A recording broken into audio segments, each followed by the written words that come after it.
Welcome to Prose and Cons, a podcast by writers for writers, brought to you by Precipice Fiction. Precipice Fiction would like to acknowledge the people of the Eora and Durag nations as the original custodians and storytellers of the land this podcast was created on. Welcome to Prose and Cons, a podcast by emerging writers for emerging writers, because sometimes we feel like prose and sometimes we feel like cons. For long-time listeners, and I'm talking like a year back into our catalogue, you may remember an episode that I hosted on creativity and talking about the neuroscience of creativity and what the brain does when we're in the zone. And what we thought we would do today is host a special NaNoWriMo episode, getting everyone set up for NaNoWriMo in November. But it's a good excuse to revisit the creativity episode, because those are fun questions that I would love to re-ask some of our Precipice here, and also ask the questions of those who missed that episode. So I would love to go around the room and we can introduce ourselves. I'm Ali Burnham. I'm a screenwriter who also dabbles in prose, and my day job is I work at Westwards, where we program creative writing workshops and teach and help emerging writers enter the industry. So this NaNoWriMo workshop was something I hosted a couple of days ago, so it was an excellent opportunity to dust it off and bring it to you all in podcast form. Going around the tiles, Phoenix, let us know who you are and why you're here.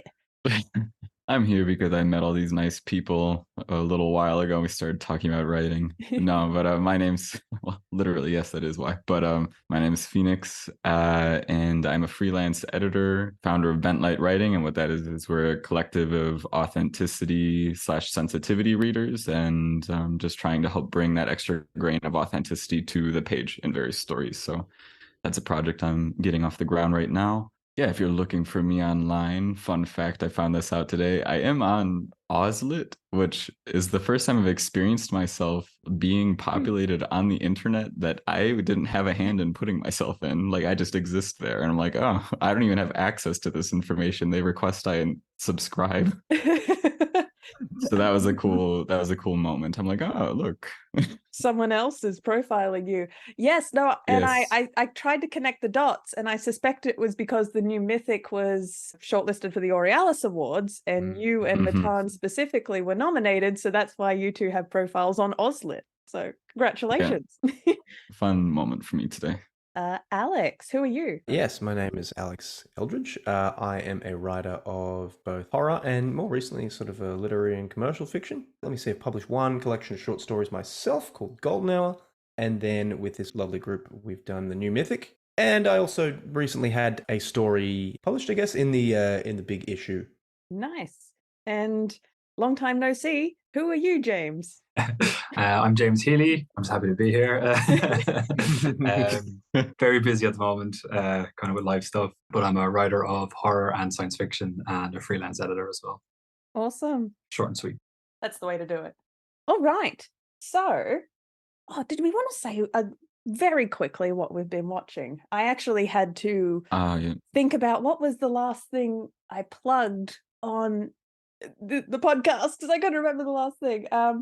I think I told everyone that my household have been watching all of the Star Wars canon in chronological order. Turns out that's quite impossible to do, but we're doing our best to watch it in chronological order. It's very confusing. Like, we sit down and start a new show and I'm like, where in the timeline is this? And this is me, who I'm obsessed with Brandon Sanderson's Cosmere. I can hold the entire Cosmere in my head. Star Wars still manages to throw me for a loop. I specifically wanted to give a shout out to The Bad Batch, if I haven't done that already. The Bad Batch is set after Order 66, for people who know what that means.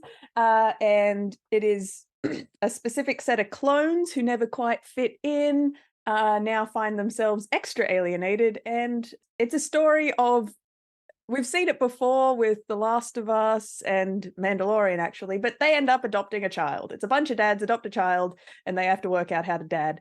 And it's actually super cute. I love it. They're running around the universe with this young girl who's actually a really cool character. And they never thought they would find themselves being dads. They were just soldiers. And then they're like, now we would all die for this child. And that is a rewarding trope every time I see it. So I highly recommend The Bad Batch. There's been 2 seasons of it so far on Disney Plus, and there is a 3rd season still coming. So get hype. It's great character work, really emotional, which is stuff I don't say about Star Wars very often. So, and I feel like you don't need the rest of the canon to be. You can just dive into The Bad Batch on its own, and you'll still have a good time. That's cool. What have you been watching, Phoenix? Yeah. Well, big news. I finally finished Frankenstein, so that's a win. Got through a classic, which usually takes me a while because sometimes they're a crawl. And then I've been watching Arcane on Netflix recently, and woof, I am just enjoying that. Every episode, I'm just like, that was so satisfying, so well done.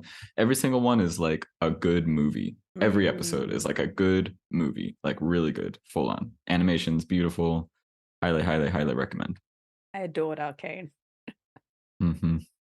Alex, what have you been reading, watching, consuming? Yeah, I have been, as you said, Phoenix, sometimes the classics can be a crawl, and this is really no exception. This is the Witches of Eastwick by John Updike. I've read his first book. It's really good. I think it's called Run, Rabbit, Run. This one, not so much. It's like it's very, very sloggy, unnecessarily horny, and it sounds like it'd be really fun, but it's just not. It's just the prose is so purple. Maybe it's just not a good fit for me. Anyway, so I'm like at 20 pages through, like left of that, and I'm like, come on, you can do it. And I just get through like 1.5 pages. Like, oh god. But other than that, then I'm gonna start. I think I'm gonna rewatch Ghost in the Shell standalone complex. Oh, so good. Yeah, I saw that back in the day. Before I saw the original, well, like the movie, which was good, but standalone complex is amazing. Kind of foreshadowed like the idea of memes, which is really cool. Yeah, so that'll probably be the next thing I jump into, I think. Oh, just as a masterclass in plotting the standalone complex. So good. So good. Okay, two quick things. Speaking of foreshadowing of memes, foreshadowing of GIFs. Anyone remember Weibo from Flubber? That she communicated in GIFs, and I just thought it was what a deep cut. Yes. So yeah, I just thought I'd throw that out because it's something I think about every now and then. Another, just this is derailing, but anyway, I would love to know where to start in Ghost in the Shell because I have a lot of interest there, but there are a lot of different spin-off things. We could jump back to that. The movie's a good place to start. That like gives you a big over. I did see that. Oh, okay, cool. Well, I don't think it's as good as the standalone complex personally. I think there's a second series, but I haven't seen that. But I think the standalone complex is the best. Like at least the first season that I've seen. Yeah, the second season holds up. So there's 2 seasons. Are there 3 seasons? No, there's 3. Oh, yeah, all are good. All are very good. Okay. The quality doesn't. Excellent. That's great, though. Fantastic. And James, what have you been consuming? I recently picked up Prophet Song by Paul Lynch, an Irish author. I'm still fairly near the beginning of it, but it seems to be set in Ireland after Ireland has been taken over by some kind of subtle totalitarian, or they're being taken over by some kind of subtle totalitarian regime. But it's written in really, I don't know how to describe it. It's kind of like Blood Meridian by Cormac McCarthy, where like there's no quotation marks. Some of the sentences are not grammatically correct. I'll just read the first 2 here to you. The night has come and she has not heard the knocking, standing at the window looking out onto the garden. How the dark gathers without sound the cherry trees. Like it doesn't quite make sense, but you get like a sense of what. Wow. Yeah. So I remember reading that first line and being like, "Oh, is that a typo or is that how it's meant to be?" But you get used to it pretty quickly. Really, really well written. Very subtle so far. It's kind of just about the husband is being kind of pressured by the police not to go on a march, and that's just what it's about so far. But you do get a sense of the kind of crawling sense of dread and a kind of sense of oppressive doom settling down upon them in a way that they can't really do anything about. So it's very, very, very good. Ooh, love that. Mm-hmm. Well, let's dive into today's topic, NaNoWriMo, and getting ready for NaNoWriMo. So let me ask the obvious question. What is NaNoWriMo? Each of you, what have you heard of it? What have you absorbed? Have any of you participated in it? What does this word mean to you? I've only participated in the periphery. I just kind of knew it as like in November, people set high writing goals of, I think, around 50,000 words usually or something like that. So I was like, well, I'll just use it as a time to set my own personal goal and see if I reach it and stuff. I haven't had like great success with reaching the goals that I set, but I appreciate the energy. And I did a little bit of Googling before this recording, and yeah, I understand now that there's like a global community around it, and you can set up regional writing cells or whatever you want to call them and cheer each other on. A lot of cheering. Alex has put his glasses on, so I think that means he's ready to answer. I am recently partially disabled, apparently. No, they're just running glasses. It's fine. Your it's first very cyborg minor. upgrade. Well done. That's right. I'm just spotting right into the future. It's great. Yeah, no, I'd heard sort of much the same thing. I've never really participated in it because it's just too much for me on a consistent. I can write 2,500 words of a day sometimes, but I'm very much a slow and steady wins the race. But like Phoenix, I've got a project that I am really looking to get done by November and writing about 1,000 words a pop, like a day.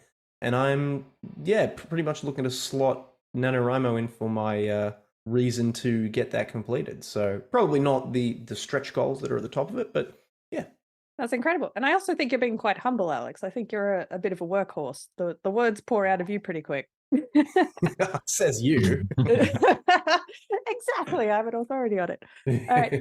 And James, how have you heard of NaNoWriMo in the past? Yeah, I had it introduced to me in a kind of novel writing group that I was in, and we all kind of decided to join it, and we all got kind of really geared up for it, and kind of beat it out. I don't think any of us kept it up at all for even a week. I was always in the periphery. I always kind of knew about it after that. And it was a few years ago, I joined up and I went in and I signed and everything. And they have you, you've got a goals box and you can come in and set what you think your goal for each day will be. And are you going to try to get the ultimate 50,000 words? And I've got a great little care package that you can download. I still have it on my old computer, which just brings you through kind of basic character development, plotting, all this different stuff, different approaches to Snowflake method and loads of different approaches towards writing. So it's a great it's like starter's tool for gearing up to writing a story or gearing up to writing a novel. But I've never actually decided to sit down and do like 50,000. I just don't think it's the way that I work at all. But yeah, it seems like a great idea and a great community. They've got an online Discord and everything where you can either do the local area or you can go into the main one and you can just chat with other people who are trying to work through their story problems as well at the same time. So it's quite a nice community. Yeah, no, I experienced it. When did I first give it a crack? I want to say 2016, stumbled across it and I'm like, yeah, no, I can do this. And I remember starting off really well. I was hitting my word count goals each day. And then halfway through the month of November, we had to move house. Yeah. And that did derail my momentum somewhat. Though I do have this memory of we had been packing and the house is like half packed down. Like there's no furniture to sit on. And I'm like, I've got an hour, and I bust out my little laptop and I just sit in a room upstairs and I'm getting words out. And I still remember that's kind of what's special about NaNoWriMo is even in the madness and under normal circumstances, I wouldn't have interrupted packing down a house to write, but I'm like, no, I've got to do my 1.6K words today. It was always that manic energy at that point. So I carved out an excuse to do it. So I the first time I tried NaNoWriMo, didn't hit the 50K goal. That is the traditional goal, writing 50K words in a month. But obviously it's evolved into a beast where if you sign into the website, you set your own goal and you're like, 20K, 30K is much more realistic for me. So you do have control over what your own goal is, but I think the broad framework is the typical 50K in a month, and it is starting a new idea, I think is the spirit of it. Again, obviously, these are more like guidelines than actual rules. The second time I gave it a go was a couple of years later, and I'm like, all right, here we go. I've shaken off cobwebs at first. It was maybe the next year, maybe the next November. And yeah, I was posting my word count goals. There was just a lot of satisfaction after each session going into the website, like adding my word count to it, watching the little bar tick up, just gamifying the whole experience. And I was also posting it onto my personal socials, being like, I wrote this many words a day. And it felt like screaming into the void a little bit. But say towards the end of the month, I had people just in the wild being like, hey, I've been seeing you posting all your word count goals. That's really cool to see. Well done. It's kind of motivating me to get back into it. And I'm like, well, there is this subtle knock-on effect of people absorbing the energy of just sharing goals and achieving word count goals. And I'm proud to say that second year I did achieve it. I hit 50K in the month. Well done. So just being able to say, yeah, I did NaNoWriMo. I haven't done it since. Every other November the stars have not aligned. It has not been a good November for me to dedicate to a project in that time of year, unfortunately. Usually the March is like a sweet spot for me to start a heavy project like that, but not November recently. So we've started touching on them, but the benefits of NaNoWriMo. So we've mentioned kind of that community, and I wanted to throw this over to you guys because we do this a little bit organically ourselves, which I kind of love. We have a little group chat amongst ourselves that if we have a good writing morning, we share word count goals. Yeah. So yeah, I'll just pry you guys for information how that encouraging any sense of community, benefits you. I would say the first thing that I think from that is I actually didn't know you'd done that 50,000 words in a month, and that's incredible because I've never done that. So it really is. The value of doing that is that, like, no matter what the quality of the words and you know how good or how bad they were, once you've done that, and that's basically writing a novel. And the power of that benchmarking that you've done, and you can say, well, I wrote 50,000 words is so powerful to someone who wants to be a writer, because the hardest thing is always getting to the end of that book first. Certainly for me, it's like getting to that point. So that's easily a novella, like probably a short book, really, 50,000 words. And you can tell yourself, well, if I wrote 50,000, I can probably write another 20,000 to just finish it off. So it's this sense of benchmarking and being like, I've done this, I can do this again. And I think that's so hugely powerful. Yeah. So yeah, if nothing else, I think that's really, really amazing. Yeah. No, it's kind of, I know it helps me a lot in the groups, because sometimes if I'm in a period of not writing as much and then suddenly Matan's coming in with all, like, these word counts, or Alex are coming in with these word counts, and I noticed like some consistency there. I have this little bit, it's like, dang it, I gotta start writing again. And then when I start getting those word counts, that momentum going, I get really excited to be like 1,000 a day and like throwing it in the group, and I'm just like, yeah. And I don't know. Yeah, it definitely keeps me going. And one thing that also keeps me going is Cypress, Ali, your book. When you knocked out your first draft of that book, that is still an inspiration to me, because every now and then I think back to that. It was like, she wrote that first draft in like 3 months or something like that. I don't even know how long it was, but it was, so I was like, I can do this. Like, it feels like that moment in the first Iron Man movie where, it's an unfortunate scene, but the main antagonist is yelling at one of the scientists. It was like, what do you mean you can't do this? Tony Stark did this like in a cave with scraps. And he's like, whatever. I don't know. I think it kind of feels like that. You get that put up on a Burnham wall. did this in 3 months. I've had over a year.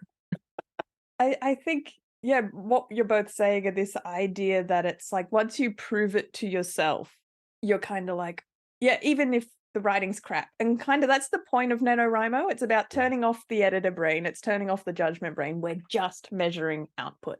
Yeah. And just being able to prove that you can get that much out. And then you're like, I can now do that whenever I want. It's and getting over that benchmark. And the beautiful thing is you end the month with more words than you started the month with.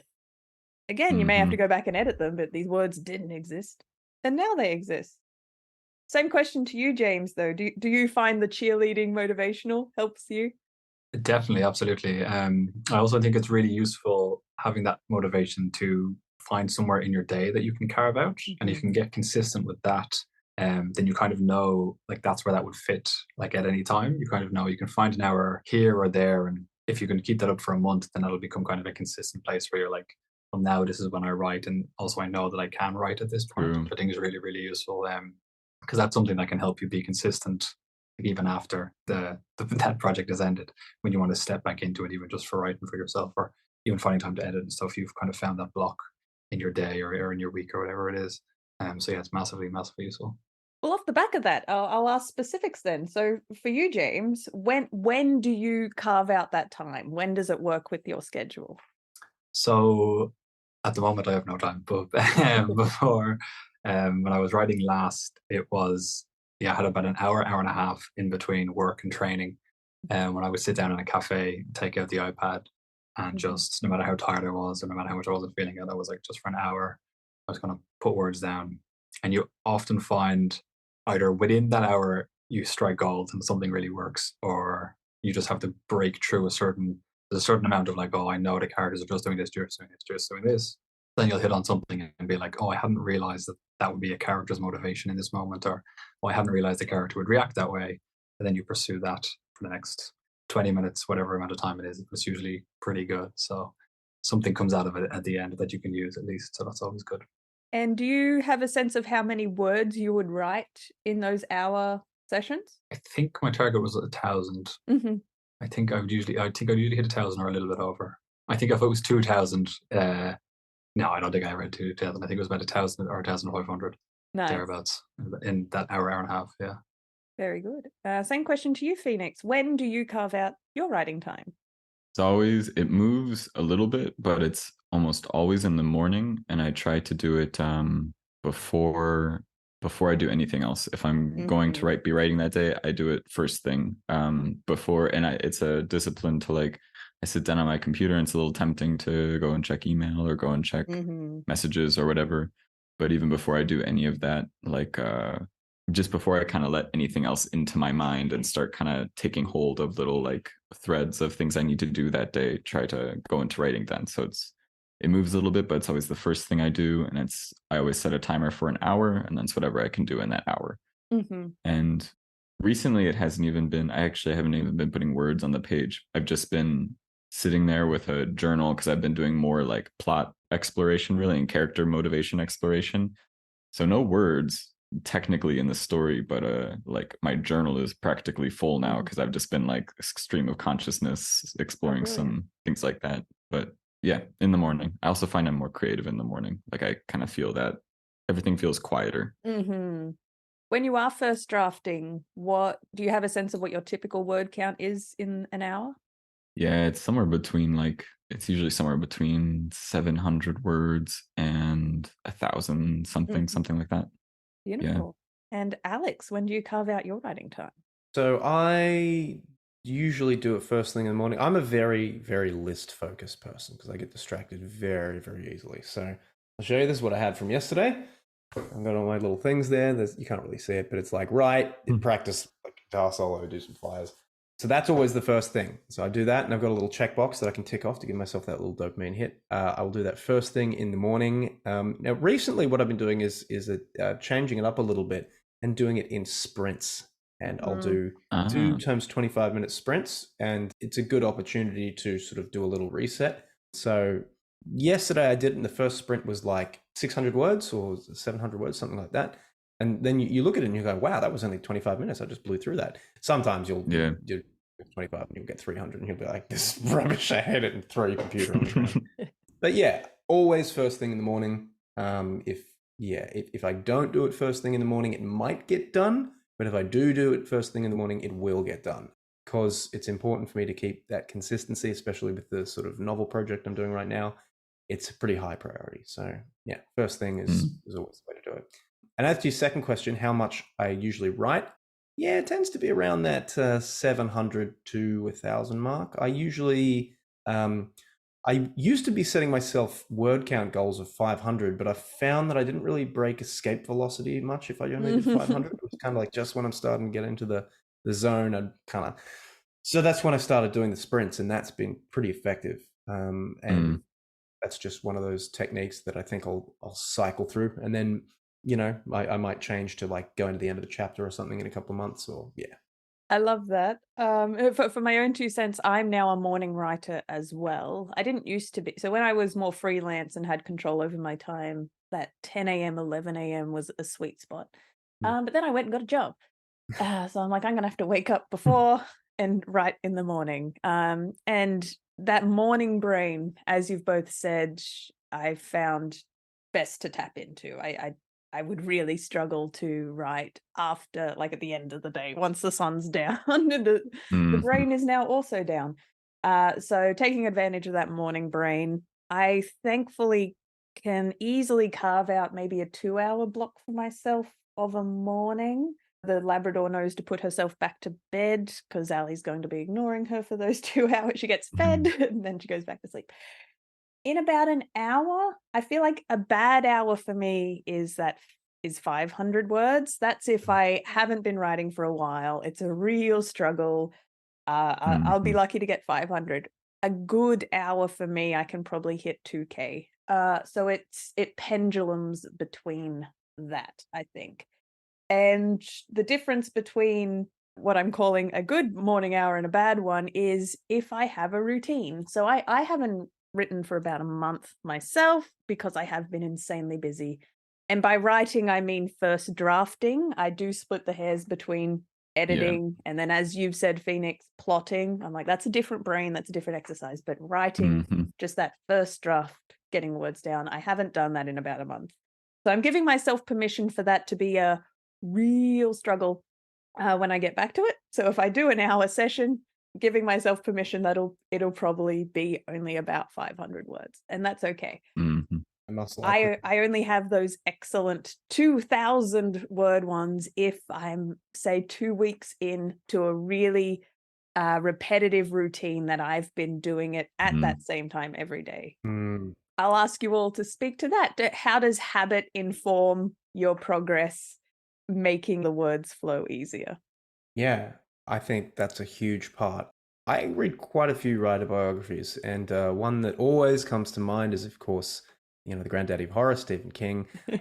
He says he taps out at about 2,000 words a day, but he's very adamant about writing every day. He writes on Christmas, he writes on his birthday, and that's how he's able to get that. It's a muscle. Like, it just sounds so mundane and boring, but it's 100% a muscle. You're flexing a brain muscle. If you don't use that muscle to the full extent, if you don't do the full extension of the curl, you don't get the rewards. You might, do a PB one day and go, oh, I got 2,500 words in 3 hours. That's great. But yeah, if you don't have that consistency, and I'm writing about 1,000 words a day, and it's starting to get kind of easy. I haven't done it today because, we're sort of doing this, so I might jump into it later. But yeah, the more you do, the more you get back. Use it or lose it. I can 100% concede to that being a thing. It's for me, it's like a believing in myself sort of thing. It's like I've been really showing up this week, so it's like I kind of feel like it's that momentum thing. And if I have that momentum behind me, it's way like I did it. I did another hour today, and just makes, I don't know, it's motivational for myself, as well as I like what you said, Alex, a little bit ago, where you said I have a novel project that's a priority right now. And just the fact that it's a priority for you, like making it a priority is a cool thing. And I'm going to start saying that now about my novel, because it is. I just haven't said that before. But that's a big thing for me, as well as kind of on the topic of consistency is I have been freelancing for a while now. So one thing I've gotten very good at is like self-motivational concentration. Like, the project does not get done unless I'm getting it done. So I've gotten very good at I use Pomodoro, and what I do is 50 minutes working, 10 minutes break. And I've gotten very good at doing that, 50 minutes full concentration, 10 minutes break. And so then one day, a while ago, I had a day where I did not have an editing project on. I had a full day. I'm like, today, full writing day. It's a writing day. And it was so cool to see that I could just copy and paste writing into that slot and just 4 hours straight writing, no problem. Nice. And it was not a problem at all for me. Oh, that's awesome. 50 minutes going, 10 minutes off. I almost did 3,500 words that day. And I was like, nice. In between two different stories too. It was very look at that. Yeah, that's awesome. Yeah, I was very proud of myself. And James, as someone who's had their routine interrupted, how do you find habit forming for your writing? I don't know. When I'm thinking back, I'm thinking when I had specific habits and I had time, I often wrote really well and was able to come back and write an awful lot. But I think another thing that happens, it's kind of is it a chicken or the egg thing? when I'm in that zone, I'm really, really hungry to come back to the story. So I don't know if I end up forming a habit simply because I'm so keen to get back to the story, and that kind of takes up a larger amount of my time than it ordinarily would, or if having that habit and that time to write gets me to a certain point where I become really interested in the story. So I don't know. I don't think I'm someone who naturally is habit forming with regards to my writing. So I don't know if I can really speak to that one as much. I love that we're naturally talking about being in the zone, and Alex used the phrase escape velocity. So in my previous creativity podcast, what we're doing, I talk about this idea of the lull and the brain activity and what exactly the brain does when we are in that high creativity mode. And I'll just do the briefest recap, but it's this idea that, say, if there's different wave when they measure creatives when they're creating and when they're in the zone and the words are flowing and it's really happening, they measured that, say it's just really high waves up the top of this graph. And then what everyday brain waves look like is it's kind of in the middle of the graph. Every day we would describe as probably when we're at work, when we're talking to people, we would be in that zone now as we're interacting, communicating, sending emails, just middle band brain. And then there's a bottom band of brainwave, and that's very low thinking. That happens, say, in moments just before sleep or when you're doing something quite repetitive with your hands. For me, it was at the end of a work shift when I worked at a restaurant doing the dishes for about half an hour. It's also in the shower for me. It's also awkwardly when I'm driving, apparently. Driving triggers that kind of low brainwave. It's repetitive. I'm just on autopilot a little bit. And the principle is, I'll remember the name, Nancy C. Andresen is the name of the researcher, so you can look her up to get more information on this, but she posits that what they found after all that, the research they did, is the brain really struggles to go from middle wave to high wave thinking. And we probably experience this day to day. If we've been doing a task, we're in the middle of our stuff and we're like, all right, now I'm going to sit down and write. It's NaNoWriMo. I've now carved out this time to write, but I've been doing middle wave thinking all day. It's a struggle to get up into top wave thinking. What they found, what the brain actually loves to do, is it finds it much easier to leap up from bottom wave thinking into the high. This leap is easier than middle to high, bottom to high. The brain just loves that. So that explains that phenomenon of ideas coming at really awkward times, ideas coming when you're in the shower, in the moments before sleep. When driving, for me, very annoying that suddenly my characters will start nattering and I have dialogue I need to record. I'm interested if you've experienced this, Phoenix, because you weren't on the creativity podcast. Does that make sense to you when you hear that? Have you experienced that ideas at inconvenient times? Yeah, but also just like, because I listened to the creativity episode. It was a really great episode, by the way. Great job. But I was just thinking now, because it's like, even just, it's a little bit different, but writing in the morning, it's easier because it's like, and I prevent myself from looking at emails and messages and things like that, because it does bring my brain into a different space. And I find that once, even just looking at like one email, it's way harder for me to get into a creative space. I really need to keep it clean slate. First thing I open is my story, go right into that. Right from, I have a yoga practice and a meditation practice and get ready for the day and then go right into that. And that's ideal for me. But showers, definitely for me. Driving, definitely for me. I remember driving to where I was taking classes one time, and I just had, I don't know, I was just in a daydream creating a video game in my mind the entire time. And I don't know, I had the best time doing that. And that's that feeling that is quite addictive. I think both James and Alex called it addictive. It is that high brain. Like once we tick over into that, I think that's what we really love. That's the writing we love. We do the struggle bit because we are chasing that. We know if we just push through that block, we are going to get into that flow state where the words come easily. It's almost more voyeuristic what we're doing, in that we're just recording the story. At least that's how it feels for me. And so I think that's why we all keep doing what we're doing, because we've we've done it enough that we recognize the habit of being able to we can tick ourselves over into that space. So I guess the whole reason I'm talking about this in a NaNoWriMo podcast is you have your scheduling and setting your scheduling goals and where you can carve out this time. And as we've all talked about, it is an average for most people and writers that we can hit that 1000K in about an hour. Is fairly typical. And if you break down 50K over a month, it's only about 1.6K a day. And suddenly when you break it down into that small chunk, it's much more achievable. You're only talking about a 2-hour block at most, really, finding that time. Either you can do an hour here, an hour there, or carving out a full 2 hours. So if you're able to do that, you're easily on pace to achieve NaNoWriMo. And it's thinking about these tricks and tips of things you can do to marry up your creative thinking with the schedule that actually works for your life. So when you set those, I'm going to write in the morning or in my lunch break. So how can you're like, well, I would like my creative thinking, my high mode thinking to actually happen at that time.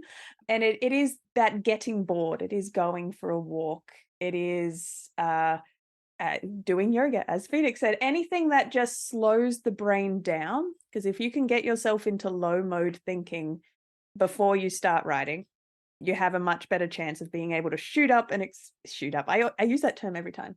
Shoot up into high wave thinking and achieve the words are coming almost faster than you can keep up with. And then NaNoWriMo writes itself.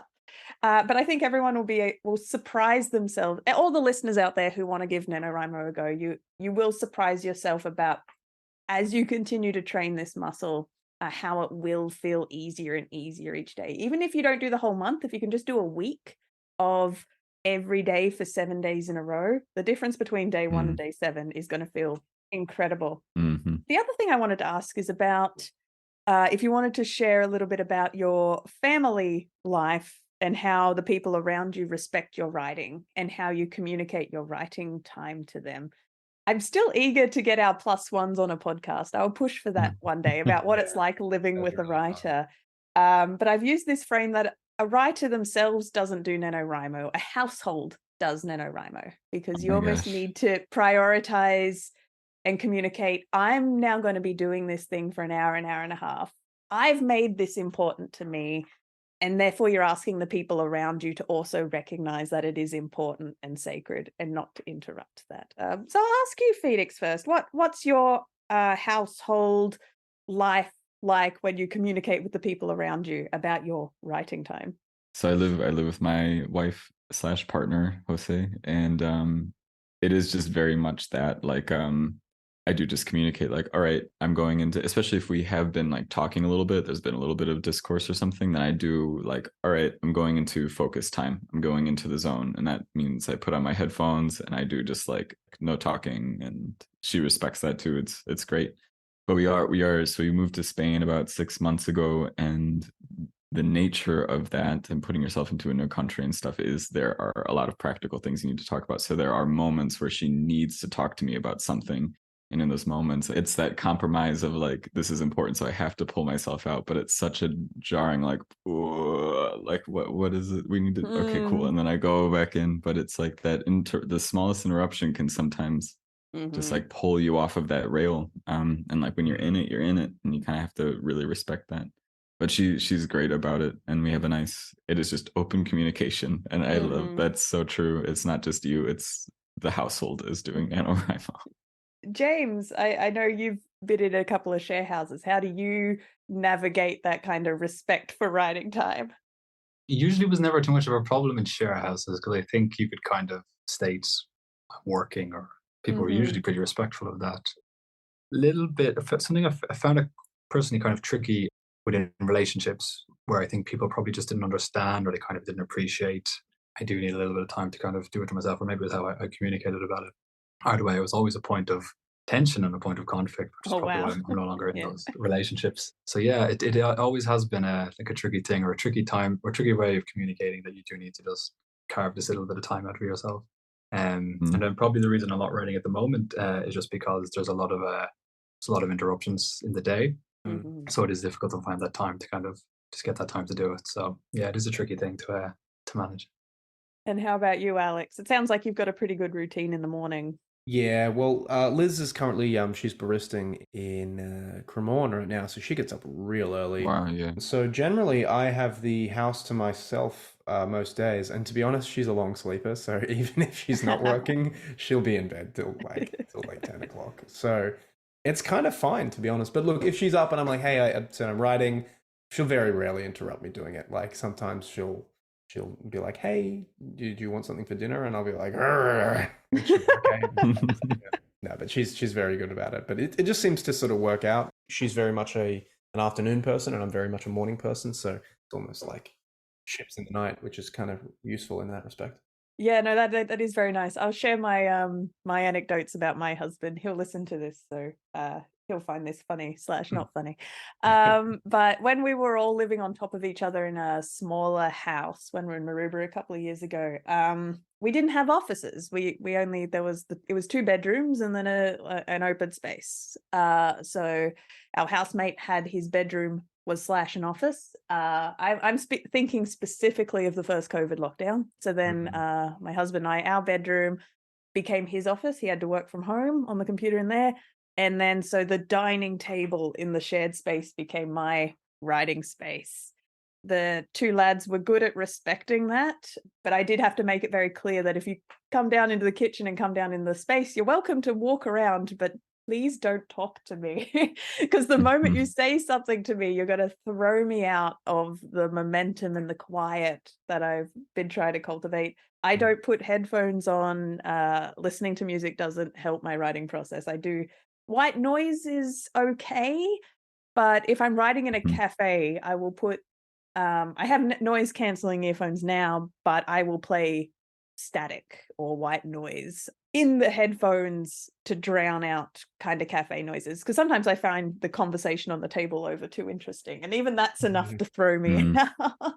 Brain FM is a tool that I used to use, which is like, I don't know what the science is, but apparently there's some sort of brain synchronization thing. I used it for a while and it was very effective, and then I stopped. Not really sure why, but I should go back to that. It's one of those things I was like, oh yeah. But yeah, I found that very good. I think it's a paid tool. It's like 10, 12 bucks a month.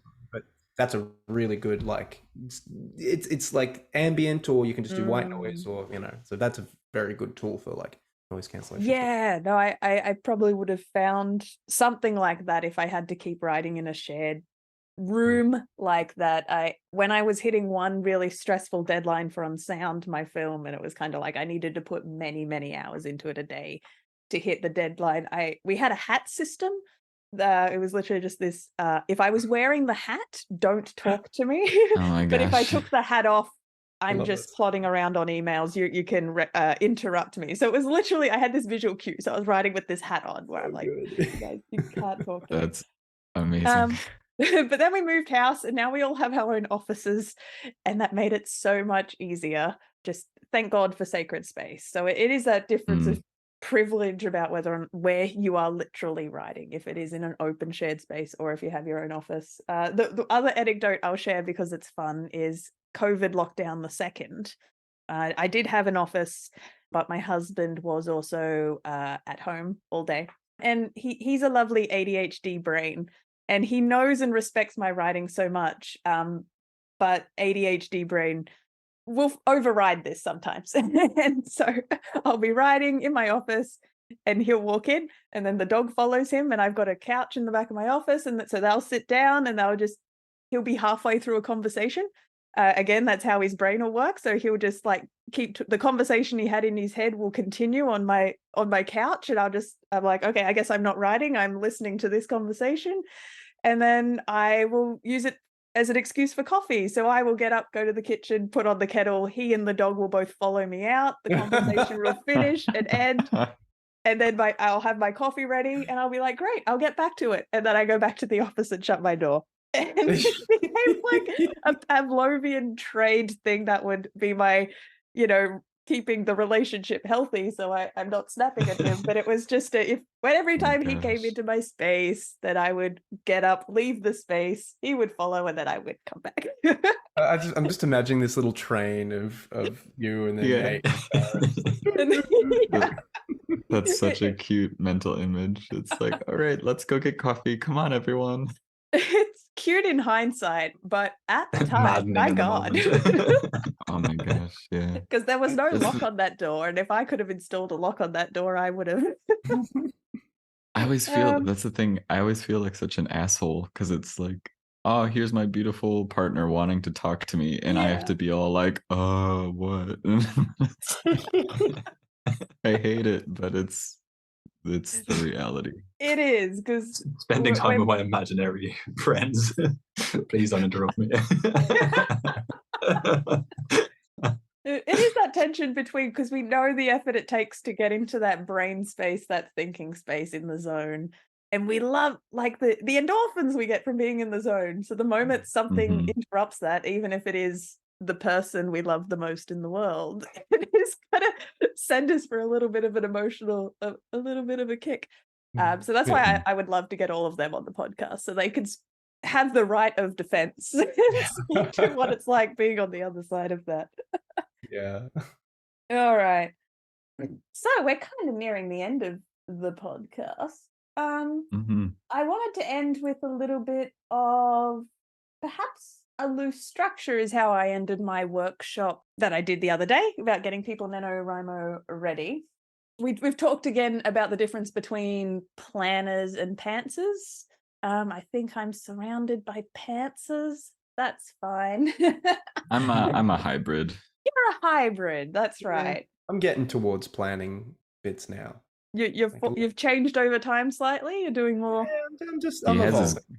Look at his glasses. Yeah. See, a changed man. I'm far more sophisticated now. And are you still a sworn pantser, James?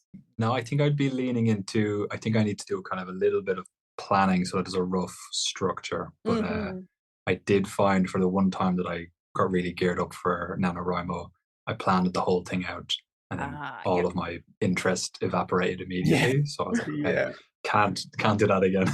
Yeah. There needs to be a certain amount of discovery still for me to go and write it. I feel like NaNoWriMo inherently favors the pantser a little bit, because it is just words on a page is how we're measuring success here. It doesn't matter if it's an incoherent mess at the end. That's not the point. You've achieved word count routine. Yeah. But for the souls in my workshop the other night who were frightened by the idea and get writer's block from the blank page, they're like, I need a plan. I need to know where I'm going if I'm even going to attempt that many words. Because you don't want to stop and plan the next bit before you have to write each day. Like if you're jumping from planning brain to writing brain, I feel like that's almost at least for me, would be an impossible task. Switching between the two constantly every day. Suddenly we're talking about I would need to carve out 4-hour blocks out of my day to achieve that. So for people who plan like me, I would recommend before November starts having the loose roadmap of what you want to write, what your 50K is, even before starting. And how I broke it down for all of them was, so say a 50K is not quite a full book. If a commercial book is somewhere between that 60 to 80K, you're not going to quite hit your ending even at the end of the month. So I'll just quickly rattle through the little slide I have in front of me. I recommended so I'm using Save the Cat. I know we've talked about Save the Cat on the podcast before. It's a very loose structure tool. There's many different structure tools out there, but I think this one works really well because of how loose it is. Save the Cat talks about an opening image. In a book form, we can think of this as the first page, the first taste, and the logic being, if you have an opening image, whatever your final image of your story, of your movie is going to be, is almost going to be a mirror of that. Think about what the two sides of your coin is. If whatever your journey is going to be, here's what it is at the start, here is what it is at the end. So if it's having a little bit of think about the opening image, the state of what it is. It's about 650 words. So this is me literally mapping 50K against percentage marks you're meant to be hitting these road markers.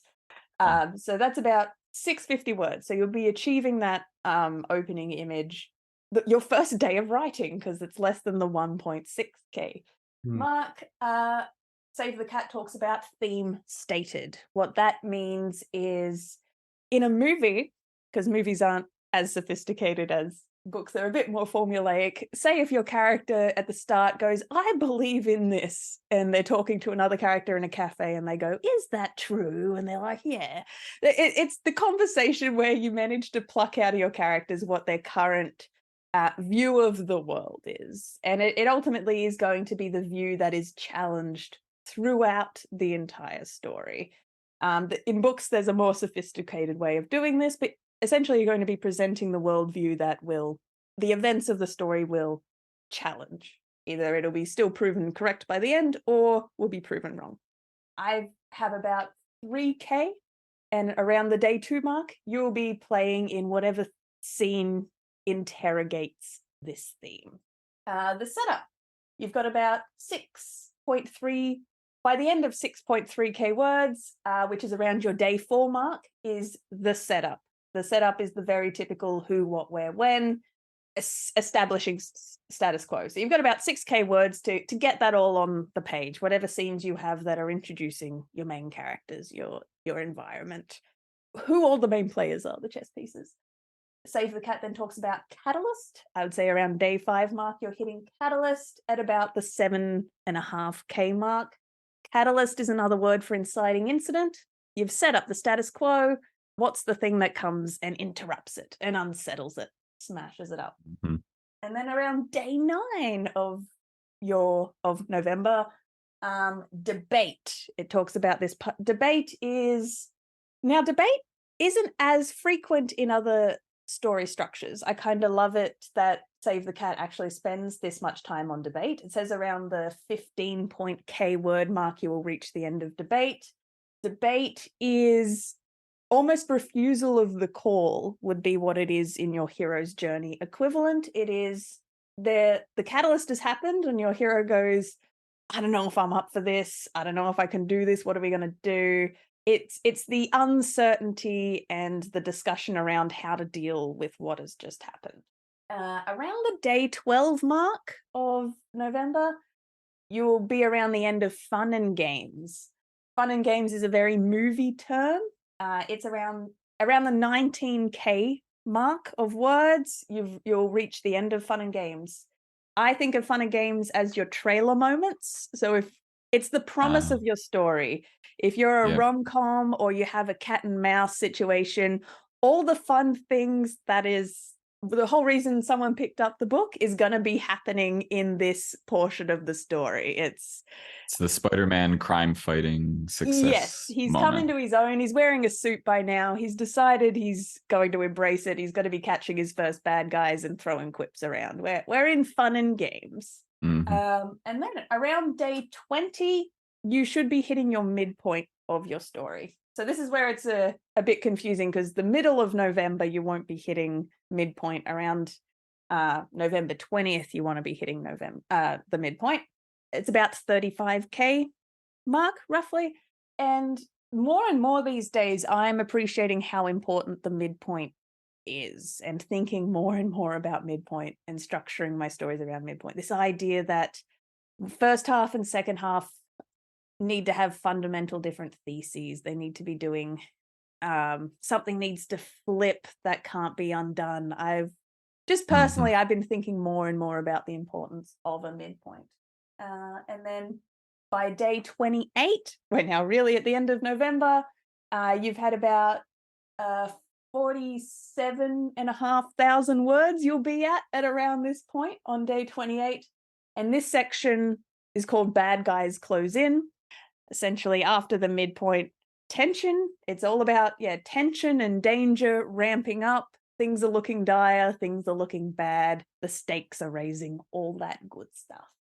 And by about day 30, right at the end, when you're hitting the 50K word mark, is that all is lost moment. So it's not the end of your story, but you'll be hitting the end of your characters pretty much their most devastating lowest moment, where they don't think they can succeed. If it's the kind of story where someone's died, this is where it happens. It's the thing they don't think they can come back from. It's pretty much where you'll be ending NaNoWriMo. So hopefully that's a really exciting part of the story to hit. So then it's just on to you to finish the story after that. So what are your reactions to that? I don't know if you guys have read Save the Cat and how that structure sits or feels organic to all of you. I haven't read Save the Cat. It was quite an experience to hear a book broken up like that, because it always feels like this kind of amorphous thing where you just like go in and you put time in, and eventually obviously there are tools and things like that, but to hear it broken down by word count, it's like, whoa, I've never thought about it like that. It felt very like clinical. I was like, oh my gosh, I don't know if I could work with this. But it's also very cool to it also is very helpful to hear it broken down like that, especially in terms of like planning and kind of if you're going in where to start, and not to think about like getting to the end necessarily, but you just kind of have to plan that first climb and then maybe the drop off at the end a little bit. You don't have to do a whole book. That's nice to know. Yeah, it's good hearing that read out and thinking about the book that I'm doing now and going like, oh yeah, I know where that bit goes. Oh yeah, definitely think of that, where that bit's going to go. And hearing it laid out in sort of those kind of terms. Yeah, like you said, I think some things you could sub out for certain other, but yeah, it's a good general thesis to follow, especially if you're like, I don't know how a story works. I've seen movies, but I don't know what's going on. I think you could do a lot worse than having those rails to at least compare notes with. You know? Yes. Especially if you are intimidated by a blank page. It's like, okay, we'll start thinking about this and then see where you go. It's a great jump off point. Yeah, does something like for you, James, does that feel like prohibitive or helpful? Yeah, I don't know. They're probably prohibitive. Yeah, I'm thinking of the story that I have been writing. Like, do they fit in there? I'm like, yeah, I kind of feel like this goes there where I can move that around and stuff. But yeah, I feel like if I am trying to write to hit beats, it doesn't feel organic. I feel like for a first draft, I'd rather do it organically, and then I can move things around and shift things so that they do hit those beats in the right places. But if I feel like I'm writing towards something, it starts to feel like, no, it doesn't make sense that I'm making the characters go here and stuff. I prefer to, when you do it the other way, you can put a point where like you understand the world well enough, you understand the characters well enough, and you're sort of just watching the dominoes fall. And I think someone said it's kind of voyeuristic. You do sort of feel like you're just sitting back being like, oh no, that's going to end in catastrophe for you. Like, and I'm just writing about it. I'd rather get into that place. But I do like the idea of NaNoWriMo ending on the kind of lowest point, because that's kind of a really exciting place to, once you've stepped away from it, you're so likely to come back when you've left it there, because you're like, how's the character now going to get to the end of the story? So it's a great place to end it. Like, I think that's brilliant. It's like reinforcing its motivation again. No, I find that so fascinating, talking to pantsers who look at us as something that clinical and go, oh, that'll ruin it for me. Well, I'm like, I need that in place before I could even start, because I know I'm already an overwriter. And if I didn't have a plan, I would write, like, sure, I could sit down and do many, many words a day, but I would just get nowhere. And it would be probably words I would never be able to use. So I'm comforted and motivated by hard rails like that. Yes, I'm definitely a white page will block me more so than structure will block me. It's interesting, Ali, that you say that you'll write and you'll write and you'll just write around and be like, oh, I can't use any of this stuff. Where I think maybe, and I might be misinterpreting this, but I think maybe the pantser mindset is more like, how am I going to get all these words? And you're like, what am I going to do with all these words? Like, for me, it's never like, oh, I'm going to write too many words and I won't know what to do with them. It's like, oh, what goes where? What do I, how do I like maximize what I'm sort of doing here? So I don't know, maybe that's the difference between the planner and the pantser mentality. It's fascinating, because I've told you all how the first draft of Majesty was like over 200K. Like, it was something stupid. And that's because I pantsed it. And I'm like, never again. Never again. Because editing it down into something sensible was just was more work than it was worth, almost. So I'm definitely I need to write to keep myself in check. Well, that feels like a natural ending. We've hit the all is lost moment. So we'll have to come back next week to crawl out of this hole. This has been Pros and Cons. I hope you're all super motivated to start your NaNoWriMo journey. A little plug from us for all the fans of Patrick Rothfuss out there, which I am a fan of, despite all the things I've ever said on this podcast. I'm a Patrick Rothfuss fan. He held a Twitch stream the other day with Rupert Degas and another audiobook reader of his. He's got a short story coming out, releasing very soon, I believe, set on the character of Bast from his Kingkiller books. And while promoting that, Rupert, who did the voice of the Stolen Sword in the New Mythic, gave the New Mythic a plug on that Twitch stream. Oh, yeah. Very cool. It was very cool and lovely. So I recommend you check out, here's an equal shout out, check out Patrick Rothfuss's stuff. Check out his new book, and Rupert narrated it, and Rupert has also narrated one of the 6 stories in the New Mythic. You can find us on Amazon. Give us a review on Goodreads. And also, whatever listening app you're using for this podcast, give the podcast a review, because that helps us with algorithms. And we're very excited to get our audiobook to you before Christmas. We will finish today's episode with a quote that I believe Alex has sourced for us. I have indeed. The quote is, "There is no greater agony than bearing an untold story inside you." And that is by Maya Angelou, American poet and civil rights activist known for Why the Caged Bird Sings. Beautiful. Oh, well, I want everyone to get over their agony and get it out of themselves. Yeah. Release your own caged bird, let it sing, get it on the paper. So this has been Ali, Phoenix, Alex, and James, and we'll see you next week.